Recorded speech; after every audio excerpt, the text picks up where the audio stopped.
तो हाँ जी, देखो जी, ये आपकी जन्म कुंडली का चार्ट है। आपकी देखो जी बनी है वृष लगन की जन्म कुंडली। और आपकी कुंडली में मुझे कुछ ग्रह अच्छे हैं लगे हैं और अब कुछ ग्रह आपके हैं खराब।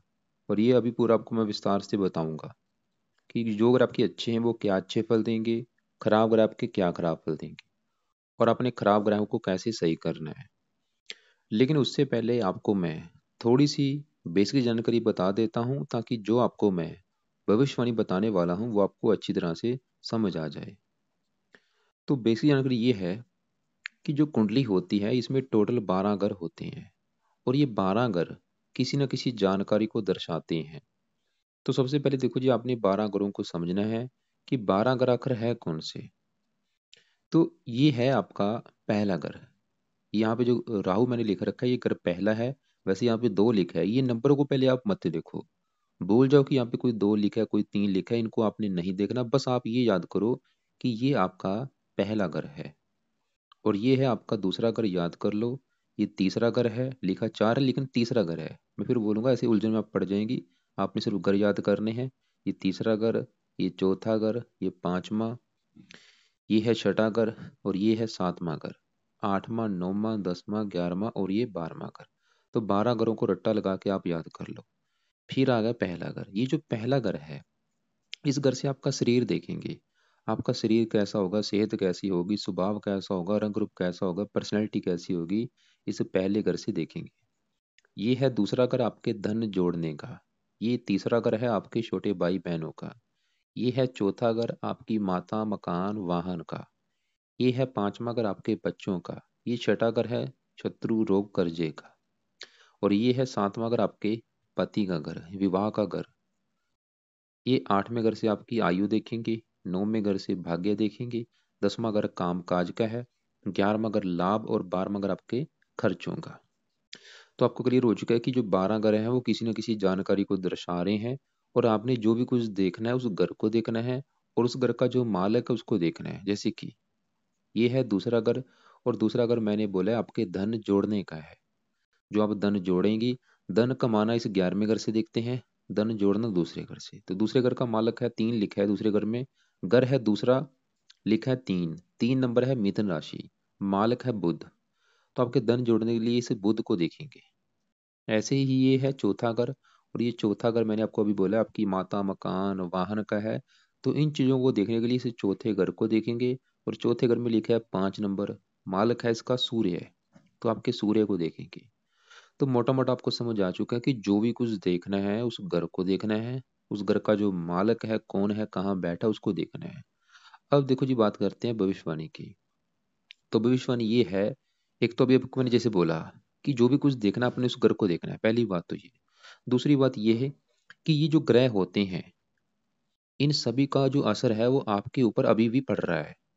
चाहे अच्छा असर है चाहे बुरा असर है, लेकिन इनका जो अच्छा बुरा असर कई गुना बढ़ जाता है जब इनकी दशा आती है। जैसे कि ये आपको मैंने भी क्या बोला कि आपके आदि ग्रह अच्छे हैं और आदि ग्रह खराब हैं। जो ग्रह देखो जबकि अच्छे हैं वो अच्छे फल अभी भी आपको दे रहे हैं, 10 साल पहले भी अच्छे फल दे रहे थे और आने वाले समय में भी अच्छे फल देंगे। और जो ग्रह आपके खराब हैं वो अभी भी खराब फल दे रहे हैं, पहले भी दे रहे थे खराब फल और आने वाले समय में भी खराब फल देंगे। लेकिन इन ग्रहों के जो अच्छे बुरे फल है कई गुना बढ़ जाते हैं जब इनकी दशा आती है। जैसे कि अगर ग्रह आपका अच्छा है, अच्छे फल तो दे रहा है, लेकिन उसके अच्छे फल कई हजार गुना बढ़ जाएंगे जब उसकी दशा आपके ऊपर चलेगी। ऐसे ही अगर आपका कोई ग्रह खराब बैठा है तो उसके जो खराब फल है कई हजार गुना बढ़ जाएंगे जब उसकी दशा आपके ऊपर चलेगी। तो दशा देखनी बहुत जरूरी है। तो आपके ऊपर अभी चल रही है बड़ी दशा, वो है चंद्रमा की। 14 से चली हुई है पिछले कई सालों से। फिलहाल अभी ये अभी 24 में खत्म हो जाएगी, 11वां महीना 24 में। और आपको मैंने अभी क्या बोला कि अगर ग्रह अच्छा है तो अच्छे फल बढ़ जाएंगे, अगर बुरा है तो बुरे फल बढ़ जाएंगे। तो जो आपका चंद्रमा, ये मुझे आपका अच्छा नहीं लगा, ये आपका बिल्कुल खराब है। तो दशा में क्या होगा, इसके खराब फल बढ़ जाएंगे। और एक आपके ऊपर अभी चल रही है शुक्र की दशा, और ये अभी चली है, कल से चली है। आज जैसे 14 तारीख है, 13 से चली है, 13 तारीख 9वां महीना 22 से, अभी 5वां महीना 24 में खत्म होगी। इससे पहले आपके ऊपर चल रही थी केतु की दशा, वो भी कल से खत्म हो चुकी है। अभी कल से शुक्र की दशा चली है। दो प्रकार की दशा, वैसे दशा कई प्रकार की होती है लेकिन मेन होती है दो प्रकार की, एक महादशा एक अंतरदशा। बड़ा असर होता है महादशा का, लेकिन आपके ऊपर बड़ा असर चंद्रमा का है, शुक्र का भी असर है कम। और एक देखो जो आपके ऊपर शनि की 7.5 भी चल रही है। और ये साढ़े सती पिछले आपके ऊपर 7 साल हो चुके हैं चली को। साढ़े सती होती है वो 7.5 साल की होती है। तो फिलहाल अभी साढ़े सती भी आपकी खत्म हो जाएगी, ये 7 जनवरी 23 को खत्म हो जाएगी। कुछ महीने पड़े हैं, 3-4 महीने के बाद साढ़े सती भी खत्म हो जाएगी। तो आपके ऊपर मतलब शनि की साढ़े सती का भी असर है।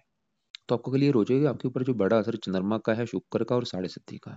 सबसे पहले हम चंद्रमा की बात करेंगे कि वो आपका कैसा है। वैसे तो आपको मैं बता ही चुका, वो आपको खराब फल देगा। क्या खराब फल देगा पहले वो क्लियर कर लेते हैं। आपका जो चंद्र ग्रह है देखो जी, वो यहाँ पे बैठा है इस घर में। चंद्रमा, सूर्य और गुरु ये बैठे हैं 8वें घर में। आपको मैंने पहले बोला था घर रट्टे लगा लेना, ये कौन सा घर था।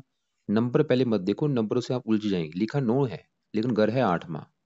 तो 8वां घर देखो जी, आपका 8वें घर में बैठा है चंद्रमा। और जो 12 घर होते हैं, 12 घर में ये 8वां घर कुंडली में बिल्कुल खराब घर होता है। इस घर से देखते हैं आयु, मृत्यु, मृत्यु तलक कष्ट, लंबी बीमारी, दुर्घटना, गुप्त रोग। जिसकी वजह से इस घर में बैठा कोई भी ग्रह अच्छे फल नहीं देता। मतलब आपका चंद्रमा इसी की वजह से आपको अच्छे फल नहीं देगा, क्योंकि वो एक खराब घर में बैठा है। तो खराब फल क्या देगा चंद्रमा, ये जो 4 लिखा है बैठा इस घर में है। लेकिन ये जो 4 लिखा है, इस घर का मालिक है तीसरे घर का। तीसरा घर है आपके छोटे भाई बहनों का, पराक्रम का, उद्यम का, मेहनत का। चंद्रमा देखो जी ये दिखा रहा है कि आपके छोटे भाई, जो आपके छोटे भाई बहन होंगे, उनको लेके आपको कोई ना कोई दिक्कतें परेशानियां आएंगी लाइफ में।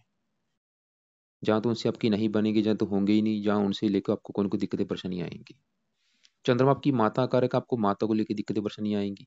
जहाँ तो आपकी माता से नहीं बनेगी, क्योंकि साथ में सूर्य बहता है। जहाँ तो माता से आपकी नहीं बनेगी, जब माता को कष्ट होगा, जब माता आपकी बीमार होगी। चंद्रमा आपके मन का कारक, आपको मानसिक रोगी बनाएगा। ये आपको बहुत ज्यादा मानसिक चिंता देगा अभी ये। और 8वें घर में बैठा आपकी हेल्थ को खराब करेगा। आपको जीवन में दिक्कतें, परेशानियां, संघर्ष, ये लाइफ में सब कुछ देगा। क्योंकि साथ में चंद्रमा के देखो जी सूर्य बैठा है। सूर्य चंद्रमा जब भी बैठते हैं तो एक योग बनते हैं, इसे कहते हैं अमावस्या दोष। आपका जो जन्म है वो अमावस्या के दिन हुआ है। और ये मतलब अच्छा नहीं माना गया। आपको पैरों में ये कष्ट दे सकता है। और तो चंद्रमा मतलब यहाँ पे आपको खराब फल देगा, आप ये समझ लो। पराक्रम योग बना है, पराक्रम में कमी कर देगा। आपका जो जीवन है वह संघर्ष में ही होगा। परिजनों से आपको सपोर्ट नहीं मिलेगी। दूसरे घर को देखा, धन की हानि, धन को लेकर दिक्कतें। तो सवाल ये है कि इसको सही कैसे करें। वैसे तो दशा भी खत्म हो जाएगी 24 में, फिर भी आप क्या करो इसके। देखो जी अगर आप चाहते हैं बिल्कुल चंद्रमा आपका अच्छा हो जाए, तो आपने क्या करना है, क्योंकि मेन आपके मन का कारक है। जो आपकी मानसिक चिंता अगर आ रही है बड़ी, ये कारण है। तो चंद्रमा के लिए एक तो आपने सुबह के टाइम इसका रोजाना करना है मंत्र जाप। शुरू करना है आपने सोमवार के दिन से, संकल्प लेके कि हे चंद्र देवता जी, आपकी मेरे पर चल रही है बड़ी महादशा, और मैं चाहती हूँ कि आप मुझे बुरे फल ना दो बल्कि अच्छे फल दो। इसलिए आपका मैं मंत्र जाप, पाठ पूजा किया करूंगी। तो एक तो आपने चंद्रमा का कम से कम 1 या 2 माला या 3 माला मंत्र जाप करना है, जो कि है ओम सोम सुमाय नमः। चाहे आप 1 माला कर लो, 2 कर लो, 3 कर लो, वो आपके ऊपर डिपेंड है। दूसरा काम, आप चंद्र कवच का पाठ किया करो। तीसरे नंबर पे चंद्रमा के देवता हैं शिव जी। तो आप शिव जी की भी पूजा उपासना किया करो। हो सके तो आप सोमवार का व्रत भी रखा करो। सोमवार का व्रत रखो, कथा करो, आरती करो। तो इन उपायों की वजह से चंद्रमा के बुरे फल कम हो जाएंगे, अच्छे फल आपको मिलने शुरू हो जाएंगे। अब देखो जी आपके ऊपर अभी, जिसमें मैंने बोला बड़ा असर तो चंद्रमा का है, और अभी आपके ऊपर चल रही है शुक्र की दशा। और ये मैंने आपको बोला कल से चली है, और अभी 5वां महीना 24 में चलेगी। और इसके पहले आपके ऊपर चल रही थी केतु की दशा, और वो कल से खत्म हो चुकी है। लेकिन अभी जो शुक्र की दशा चली है ये आपका अच्छा है, ये बहुत ज्यादा अच्छा है, ये आपको हजारों अच्छे फल देगा। जो कल से दशा चली है शुक्र की, ये आपका कुंडली में अच्छा ग्रह है। क्या अच्छे फल देगा, शुक्र ग्रह यहाँ पे बैठे इस घर में, 9वें घर में। और यहाँ पे देखो जी 10 लिखा है, ये मकर राशि शनि का घर है। शुक्र शनि का मित्र है। जैसे कि आपके घर में कोई आपका फ्रेंड बैठा होगा, क्योंकि वो आपका देखो जी दोस्त है, तो आपके घर का नुकसान नहीं करेगा। तो शुक्र इस घर का अच्छा करेगा। और शुक्र ये जो 2 लिखे से पहले घर का मालिक आपके शरीर का, शरीर, सेहत, स्वभाव, रंग रूप, पर्सनैलिटी, सर, मस्तक। एक तो शुक्र आपके शरीर का अच्छा करेगा, आपको मतलब सेहतमंद बनाएगा, तंदुरुस्त बनाएगा, आपको रोगों से बचाएगा, सुंदर बनाएगा, आपको भाग्यशाली बनाएगा, काम काज के लिए अच्छा है। मतलब ये जो शुक्र की दशा है ये आपको कई प्रकार के अच्छे फल देगा। एक तो अच्छे फल ये देगा कि आपके काम काज के लिए अच्छा है। और आपने जैसे मुझे बोला था आपका ब्यूटी पार्लर का काम है, शायद पार्लर का, तो ब्यूटी पार्लर का काम शुक्र से जुड़ा काम है, उसमें अभी आपको सफलता मिलेगी। और शुक्र मतलब आपकी हेल्थ के लिए अच्छा है, आपको भाग्यशाली भी बनाएगा, मतलब भाग्य आपका साथ भी देगा, और काम काज के लिए भी अच्छा रहेगा। फिर भी आपका जो काम है आपने क्या करना है, शुक्र का एक माला मंत्र आप सुबह के टाइम इसका भी करना है, ताकि इसके अच्छे फल और बढ़ें, ज़्यादा मात्रा में बढ़ें। ओम शुम शुक्राय नमः। शुक्र से प्रार्थना करनी कि मैं आपका जुड़ा काम कर रही हूँ, शुक्र ब्यूटी पार्लर का, और इसमें मुझे ज़्यादा बेनिफिट हो, अभी आपकी दशा भी मेरे ऊपर चल रही है वो अच्छी जाए। अब देखो जी, आगे बात करते हैं। वैसे बड़ा असर आपके ऊपर चंद्रमा का है, उसका सही होना बहुत जरूरी है। तो आपके ऊपर जो चल रही शनि की साढ़े सती, पिछले 7 साल हो चुके हैं, अभी भी 3-4 महीने की पड़ी है। और साढ़े सती देखो जी, जब भी किसी की लाइफ के ऊपर आती है, उस बंदे की लाइफ में दिक्कतें, परेशानियां, रुकावटें, संघर्ष, ये चीजें आनी शुरू हो जाती हैं। यानी कि अगर आपकी लाइफ में दिक्कतें, परेशानियां आ रही, उसका एक कारण शनि की साढ़े सती भी है, जो कि अभी खत्म हो जाएगी। उसके बाद भी लाइफ में काफी चेंज आएगा, आपके जो बिगड़े काम बनने शुरू हो जाएंगे। तो फिर भी जब तक साढ़े सती है आपके ऊपर, तो आपने क्या करना है, शनि का एक माला रात के समय करना है मंत्र। आप शनि से संकल्प लेके कि शनि देवता जी, आपकी मेरे ऊपर पिछले 7 सालों से चल रही है साढ़े सती, और मैं चाहती हूँ मेरी से जाने अनजाने में जो भी गलतियां हो चुकी हैं उनकी मैं माफी मांगती हूँ। इसलिए मैं चाहती हूँ कि आपकी साढ़े सती मेरी अच्छी जाए, बुरे फल मुझे आप ना दो। इसलिए आपका मैं रोजाना मंत्र अब क्या करूँगी, क्योंकि जो साढ़े सती है उसका इस कुंडली से लेना देना नहीं होता, उसका लेना देना होता है बंदे के कर्मों से, कि बंदा अपनी लाइफ में कर्म क्या कर रहा है। और वो जरूरी नहीं कि कर्म इसी जन्म के हों, हो सकता है कि वो कर्म आपके पिछले जन्म के भी हों। अब देखो जी, आपको क्लियर हो चुका है। अब हम बात करते हैं आपके दूसरे ग्रहों की, और यहाँ पे आप देखो कि आपके चंद्रमा के साथ सूर्य भी बैठा है। क्योंकि आपको मैंने बोला था कि ग्रह अच्छा नहीं है, आठवां ग्रह खराब ग्रह है। तो जो सूर्य आपका है, वो सूर्य भी आपको खराब फल देगा, सूर्य को भी अच्छा करना आपके लिए बहुत जरूरी है। तो अब सवाल ये कि सूर्य आपको क्या खराब फल देगा। तो आपका जो सूर्य ग्रह देखो जी, आपका बैठा 8वें घर में है, लेकिन सूर्य है, ये जो 5 लिखा है, ये इस घर का मालिक है, चौथे घर का। और ये जो चौथा घर है, ये घर है आपकी माता का घर, आपके मकान का घर, आपका जो वाहन है वो यहाँ से देखेंगे, आपकी भूमि, जमीन, जायदाद, नौकर चाकर, इस चौथे घर से देखेंगे। और चौथे घर का मालिक कौन है, सूर्य है। 8वें घर में चला जाए, सुखहीन योग बना, मतलब सूर्य इस चौथे घर से रिलेटेड आपको खराब फल देगा। चौथा घर किसका है, माता का। तो सूर्य ये दिखा रहा है कि आपको माता को लेकर कोई ना कोई दिक्कतें, परेशानियां लाइफ में आएंगी। क्या होंगी, किसी ना किसी प्रकार से जरूर होगी। चौथा अगर मकान का है, मकान के सुख में कमी करेगा किसी न किसी प्रकार से। जहाँ तो ये होगा कि आपके पास मकान ही नहीं होगा, जब मकान होगा उससे आप खुश नहीं होगी, या मकान में आपके क्लेश होगा, या मकान से मतलब कोई ना कोई दिक्कतें आएंगी आपको मकान को लेके। वाहन को भी लेके दिक्कतें आएंगी, भूमि को लेके दिक्कतें, जमीन जायदादों को लेके दिक्कतें, घरेलू सुखों में कमी कर देगा, घर का वातावरण शांत होगा। और सूर्य आपके पिता का भी कारक है, पिता संबंधी भी दिक्कतें आएंगी। सरकार का कारक है, सरकारी कामों में दिक्कतें, मान प्रतिष्ठा में कमी। तो यहाँ पे आप क्या करो, सूर्य का भी एक माला सुबह के टाइम मंत्र आप किया करो। कब तक करना भी करो, लंबे समय तक करो, कम से कम 3-4 साल 5 साल तक करो, ताकि आपको सुख अच्छे मिले लाइफ में, मकान, वाहन, भूमि, जमीन, जायदाद, माता। तो ओम गृणी सूर्य नमः आपने एक माला कम से कम जरूर करना है। चंद्रमा का ज्यादा से ज्यादा करो, क्योंकि इसकी बड़ी दशा है, इसके बाद भी आपने करते रहना है। और यहाँ पे गुरु की बात करें, गुरु आपका फिर भी अच्छा है, ये जो 9 लिखा है, ये गुरु का अपना ही घर है, 8वां घर। तो गुरु आपको अच्छे फल देगा। इसके अलावा गुरु ये जो 12 लिखा है, इस 11वें घर का भी मालक है, आमदन का, इच्छा पूर्ति का। गुरु ये दिखा रहा है कि 8वां घर आयु का, आपकी आयु काफी लंबी कर देगा, आमदन आपकी बढ़ा देगा, इच्छाएं पूरी करेगा। लेकिन मैं फिर बोलूंगा दशा में चेंज आता है, खासकर गुरु की दशा फिर भी आपकी अच्छी जाएगी। अब देखो जी, हम आप आगे बात करते हैं आपका जो अभी मेन सवाल है विवाह के बारे में। तो विवाह के लिए आपको मैंने बोला था, ये जो 7वां घर होता है, ये विवाह का घर होता है। जैसे कि तीसरा घर छोटे भाई बहन, चौथा घर माता, 5वां घर आपके बच्चों का, ऐसे ही ये जो घर है 7वां घर, ये घर है आपके विवाह का, आपके पति का। कि आपका पति कैसा होगा, विवाह का सुख मिलेगा या नहीं, इस 7वें घर को देखेंगे। और 7वें घर में आपको दिख रहा है कि 8 लिखा हुआ है, 8 नंबर है, वृश्चिक राशि, मालक है मंगल। तो आपके विवाह के लिए हमें मंगल को भी देखना पड़ेगा। और 7वें घर में बुध, केतु, शनि बैठे हैं, इनको भी देखना पड़ेगा। और इस 7वें घर के ऊपर दृष्टि है राहु की, राहु को भी देखना पड़ेगा। तो हमें इन 4-5 ग्रहों को देख के डिसाइड होगा कि आपके विवाह का सुख आपको मिलेगा या नहीं। तो सबसे पहले देखो जी, इस 7वें घर के ऊपर पड़ रही है राहु की दृष्टि। सबसे पहले हम राहु की अगर बात करें कि वो आपका कैसा है, तो राहु बैठा है आपके इस पहले घर में। और ये पहला घर आपका, मैंने बोला था, ये पहला घर आपका शरीर है, सेहत, स्वभाव, रंग रूप, पर्सनैलिटी, सर, मस्तक। राहु देखो जी, पहले घर में ये जो 2 लिखा है, ये वृष राशि जो कि राहु की उच्च राशि, मतलब राहु आपका पहले घर में उच्च का बैठा है, एक अच्छी बात है। मतलब राहु पहले घर का अच्छा करेगा, अच्छा ये करेगा कि आपको बुद्धिमान बनाएगा, मेहनती बनाएगा, साहसी बनाएगा, पराक्रमी बनाएगा, लेकिन थोड़ा सा क्रोधी भी बनाएगा, जिद्दी बनाएगा, लेकिन संघर्ष भी कराएगा। तो ये तो अच्छे फल है, लेकिन खराब फल क्या है? पांचवी दृष्टि पड़ेगी यहाँ पे, और नौवीं यहाँ पे, और इसकी सातवीं दृष्टि पड़ेगी इस घर के ऊपर। और ये जो 8 लिखा है, ये है राहु की नीच राशि। मतलब उच्च का बैठा है लेकिन अपनी नीच राशि को देख रहा है। तो राहु सातवें घर का करेगा बुरी तरह से नुकसान। सातवां घर किसी का, मैंने बोला विवाह का, तो राहु ये दिखा रहा है कि आपको विवाह को लेके आएंगी कोई ना कोई दिक्कतें, विवाहिक सुख में कमी कर देगा आपको, ये राहु ये दिखा रहा है। और राहु देखो जी आपकी कुंडली में काल सर्प दोष भी बना के बैठा है। इसका भी नुकसान ये होगा, क्योंकि जिसकी कुंडली में ये बना होता है काल सर्प दोष, उसको लाइफ में बहुत ज्यादा परेशानियां, दिक्कतें, संघर्ष, रुकावटें, मेहनत का फल नहीं मिलता, आगे बढ़ने में दिक्कतें आती हैं, चीजें देखने में मिलती हैं। और आप मुझे ये कहें कि आपने इसकी काल सर्प की शांति करा रखी है, वो देखो जी टाइम खराब करने वाला काम है, इसका पाठ पूजा आपको खुद करना पड़ेगा।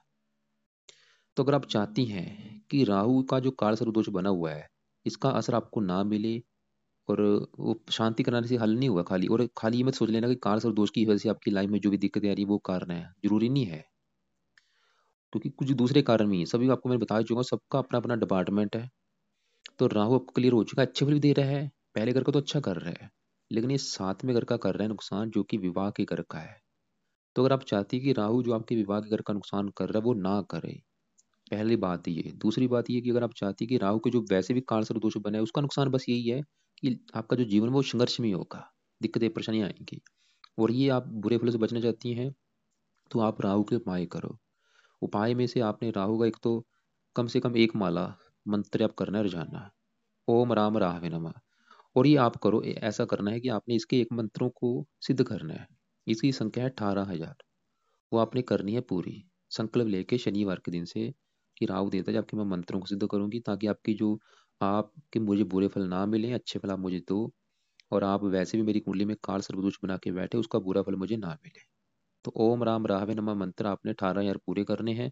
मंत्र पूरे करके चाहे आप छोड़ देना, लेकिन आपने दो तीन काम करने। तो आपने राहु का एक पाठ है, कवच का पाठ, राहु कवच का पाठ, वो आपने कम से कम दो तीन पाठ रोजाना रात के समय करना है। 2 मिनट का पाठ है, अगर 3 पाठ भी करेंगे तो 6 मिनट लगेंगे। वो पाठ राहु कवच का लाइफ टाइम करना है। और दान भी इसका कर दिया करो शनिवार के दिन कभी कभार। अब देखो जी, यहाँ पे जो बुध केतु शनि बैठे, हम इसकी बात करते हैं, क्योंकि जो काल सर्प दोष बनता है वो राहु और केतु दोनों की वजह से बनता है। तो साथ में अगर में जो केतु बुध शनि बैठे इनमें से पहले अगर केतु की बात करें, तो केतु राहु जब भी साथ में घर में बैठे होते हैं तो विवाह संबंधी दिक्कतें जरूर देते हैं, कन्फर्म है। हजारों कुंडलियां मैंने देखी हैं। तो केतु यहाँ पे ये दिखा रहा है कि आपको विवाह के सुख में करेगा कमी। और साथ में एक शनि बैठा, तो दोनों की युति क्या करेगी, आपका दो विवाह भी कराएगी। कुंडली ये दिखा रही है कि आपके दो विवाह होने के भी बहुत ज्यादा योग है, लेकिन आपका वैवाहिक सुख अच्छा नहीं रहेगा। या तो पति पत्नी में नहीं बनेगी, या पति को लेकर कोई दिक्कतें आपको आएंगी। तो मतलब यहाँ पे आपकी मतलब मैरिज में दिक्कतें आने के कई कारण है। एक तो राहु भी इस घर को देख रहा है, और केतु भी यहाँ पे बैठा है। तो केतु के भी आपने एक बार मंत्रों को सिद्ध करना है। संख्या है 17,000। संकल्प लेके शुरू करना है कि केतु देवता जी आप मेरी कुंडली में साथ में घर में बैठे हैं, जो कि है विवाह का घर, और मुझे आ रही है विवाह संबंधी दिक्कतें, एक बार आ चुकी हैं, और मैं चाहती हूँ कि जो दूसरा मेरा विवाह हुआ उसमें दिक्कतें ना आए, इसलिए आपके मैं मंत्रों को सिद्ध करूंगी। तो मंत्र सिद्ध करके 17,000 आपने पूरे कर लेने हैं। उसके बाद आपने मंत्र चाहे छोड़ देने हैं, लेकिन केतु कवच का पाठ लाइफ टाइम आपने करना है, 2-3 पाठ। राहु कवच के 2-3 पाठ, केतु कवच के 2-3 पाठ। और राहु का भी दान आपने करते रहना है, केतु का भी दान आपने करना है। केतु का दान होता है कुत्तों को रोटी डालना। इसके दान क्या है वो आपको मैं वीडियो लग से भेजूंगा। अब यहाँ पे देखो जी, शनि की अगर बात करें, शनि आपको अच्छे फल भी देगा लेकिन खराब फल भी देगा। शनि ग्रह ये जो 11 और 10 लिखा है, इन दो ग्रहों का मालक है। 10 नंबर वाला नौवां घर होता है भाग्य का, भाग्यश आपका है शनि। और 11 नंबर वाला 10वां घर काम काज का। शनि देखो जी साथ में अगर बैठा है, शनि एक क्रूर ग्रह है, वो ये दिखा रहा है कि आपको मैरिज लाइफ में दिक्कत दे देगा शनि में।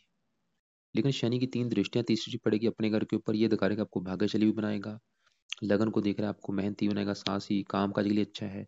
लेकिन ये चौथे घर का नुकसान करेगा, माता मकान वाहन के। लेकिन जो शनि के मैंने आपको बुरे फल बोले हैं चाहे अच्छे फल बोले, वो अच्छे बुरे फलों में आ रही कमी, क्योंकि शनि 0 डिग्री का बैठा है। मतलब इसके अच्छे फल भी आपको कम मात्रा में मिलेंगे, जैसे कि काम काज के लिए अच्छा है वैसे आपके शनि मतलब आपके काम काज के लिए अच्छा है, भाग्य के लिए भी अच्छा है। लेकिन ये खराब आपको फल देगा, एक तो विवाहिक सुख में कमी करेगा और काम काज माता मकान वाहन संबंधी। अब देखो जी, अगर आप चाहती हैं कि शनि के अच्छे फल बढ़ जाएं और बुरे फल कम हो जाएं, तो आप शनि का मंत्र आप किया करो। कब तक करना है आपने? मेरे हिसाब से करो, लंबे समय तक करना है, कम से कम 5-10 साल तक कर लो। इसके फायदे ये होंगे, आपका काम काज अच्छा चलेगा, काम काज में दिक्कतें नहीं आएंगी, बड़ा फायदा ये होगा। दूसरा फायदा, भाग्य आपका साथ देगा। तीसरा फायदा, क्योंकि पति घर में बैठा है, पति को लेकर दिक्कतें नहीं आएंगी, और माता मकान वाहन संबंधी भी दिक्कतें नहीं आएंगी। घरेलू सुख में कमी नहीं करेगा, घर का वातावरण अच्छा होगा। तो शनि का मंत्र ओम शम शनिश्चराय नमः रोजाना रात के समय कम से कम एक माला चाहे रख लो, करो। और शनि मंत्र माथा टेकने जरूर जाया करो। और यहाँ पे देखो जी, जो बुध बैठा है, बुध आपका ये जो 6 लिखा है, इस 5वें घर का मालक है, जो कि है आपकी संतान का घर। संतान के लिए 5वें घर को देखेंगे, और 5वें घर का मालक है बुध, बुध को देखेंगे। और बुध ये जो 3 लिखा है, इस दूसरे घर का मालक है, जो कि है धन जोड़ना, उसके लिए बुध को देखेंगे। बुध देखो जी 7वें घर में बैठा है, लेकिन बुध का जो बड़ा हिस्सा है वो है इस 8वें घर के ऊपर। बुध मतलब बड़ा हिस्सा 8वें घर के ऊपर जा रहा है, कम से कम 80% जो फल देगा वो 8वें घर के हिसाब से देगा। बैठा 7वें घर में है, लेकिन अगर हम चलित कुंडली में देखें तो 8वें घर के जो फल देगा वो खराब फल देगा। खराब फल क्या देगा? धनहीन जो बना, बुध ये दिखा रहा है कि आप धन जोड़ नहीं पाएंगे, धन आएगा लेकिन धन आपका खर्च होता रहेगा। और संतान का भी मालक है, संतान संबंधी भी थोड़ी बहुत दिक्कत देगा, संतान की चिंता लगी रहेगी। तो अगर आप चाहती हैं कि बुध के भी बुरे फल ना मिले, तो आप एक माला बुध का भी सुबह के टाइम कर लिया करो, या एक बार इसके मंत्रों को आप सिद्ध करके चाहे छोड़ दो। और मंत्र सिद्ध कैसे होते हैं, मतलब इनकी एक संख्या होती है, उसको पूरा करना कहते हैं। और वो मंत्र सिद्ध वाली वीडियो आपको मैं अलग से भेजूंगा, उसको देख लेना। अब इस घर का जो मालक, यहाँ पे जो 8 लिखा है, मालक है मंगल। वो भी देखो जी 10वें घर में बैठा, वो भी थोड़ा सा आपका पीड़ित है। और अभी आपके ऊपर, जैसे कि मैंने बोला था कि दशा जिसकी होती है उसका अच्छा बुरा फल बढ़ जाता है। तो चंद्रमा की जो दशा आपकी वो 24 में खत्म हो गई, 11वां महीना 24 में। इसके बाद आपके ऊपर जो बड़ी महादशा चलेगी वो मंगल की है, जो कि 7-8 साल तक चलेगी। तो आपने जब मंगल की दशा शुरू होने वाली होगी आपकी, उससे आपने जब भी चंद्रमा की दशा आपकी खत्म होने वाली होगी, जो कि 11वां महीना 24 में खत्म होगी, तो आपकी इससे 2-3 महीने पहले ही जब इसकी दशा आने वाली है, तो आपने इसके भी मंत्र आप शुरू कर देने हैं।